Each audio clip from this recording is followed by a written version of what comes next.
رمضان رمضان رمضان رمضان ماہ غفران ماہ غفران ماہ غفران ماہ رمضان۔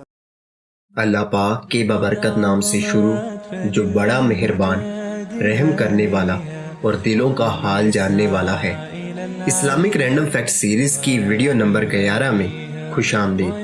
انشاءاللہ رمضان المبارک کے اس بابرکت مہینے کے بارے میں 150 دلچسپ حقائق کے بارے میں آپ کو آگاہ کرنا میرا ٹارگٹ ہے، اور یہ ایسے حقائق ہوں گے جن میں سے اکثر آپ نے پہلے کبھی سنے ہی نہیں ہوں گے۔ جیسے کہ حدیث مبارکہ میں ہے کہ قیامت کے دن رمضان نہایت اچھی صورت میں ہو کر اللہ تعالیٰ کو سجدہ کرے گا۔ وہاں اسے حکم ہوگا، اے رمضان مانگ کیا مانگتا ہے، اور جس نے تیرا حق ادا کیا اس کا ہاتھ پکڑ لے۔ رمضان اپنا حق ادا کرنے والوں کا ہاتھ پکڑ کر حضور میں کھڑا ہو جائے گا۔ پھر حکم ہوگا، اے رمضان تو کیا چاہتا ہے؟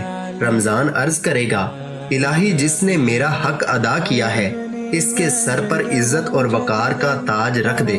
چنانچہ اللہ تعالیٰ اسے 1000 تاج عطا فرمائے گا، اور 70,000 کبیرہ گناہ کرنے والوں کی بابت اس کی شفاعت قبول فرمائے گا، اور ایسی 1000 حوروں کے ساتھ اس کا نکاح کر دے گا، جس میں ایک ایک حور کے آگے 70,000 لونڈیاں ہوں گی۔ پھر اسے براق پر سوار کر کے پوچھے گا، اے رمضان اب تو کیا چاہتا ہے؟ رمضان عرض کرے گا، الہی اسے اپنے پیغمبر صلی اللہ علیہ وآلہ وسلم کے پڑوس میں جگہ دے۔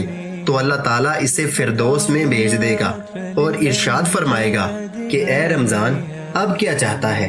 رمضان کہے گا، الہی تو نے میری حاجت تو پوری کر دی، لیکن اس شخص کا ثواب اور عزت کدھر ہے؟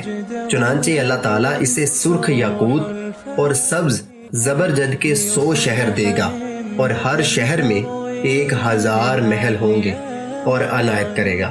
نمبر 2، رمضان کا لفظ رمضن سے نکلا ہے، جس کے معنی گرمی سے جلنا ہے، کیونکہ جب مہینوں کے نام قدیم عربوں کی زبان سے نقل کیے گئے تو اس وقت جس قسم کا موسم تھا اس کے مطابق مہینوں کے نام رکھ دیے جاتے تھے۔ اتفاق سے رمضان اس وقت سخت گرمیوں میں آیا تھا، اسی لیے یہ نام رکھ دیا گیا۔ نمبر 3، حضرت مفتی احمد یار خان فرماتے ہیں، اس ماہ مبارک کے کل 4 نام ہیں۔ پہلا ماہ رمضان، دوسرا ماہ صبر، تیسرا ماہ مواسات، چوتھا ماہ وسعت رزق۔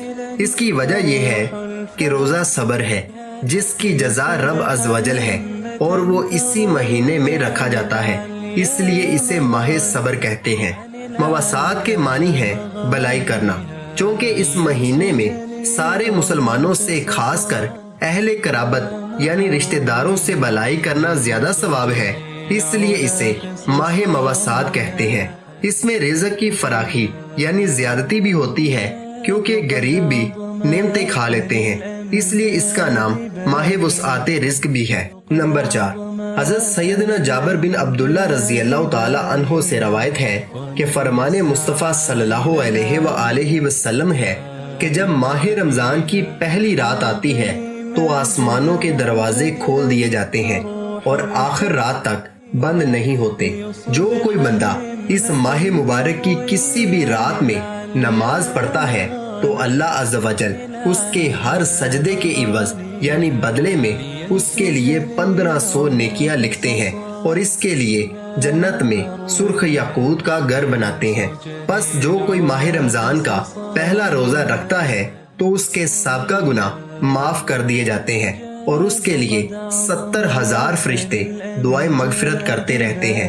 رات اور دن میں جب بھی وہ سجدہ کرتا ہے اس کے ہر سجدے کے بدلے جنت میں ایک ایسا درخت عطا کیا جاتا ہے کہ اس کے سائے میں گھڑ سوار 500 برس چلتا رہے پھر بھی وہ ختم نہ ہو۔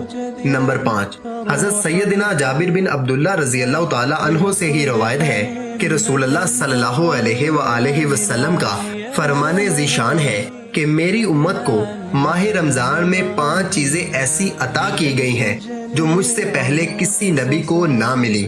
نمبر 1 پر یہ کہ جب رمضان المبارک کی پہلی رات ہوتی ہے تو اللہ ان کی طرف رحمت کی نظر فرماتا ہے، اور جس کی طرف اللہ نظر رحمت فرمائے اسے کبھی بھی عذاب نہ دے گا۔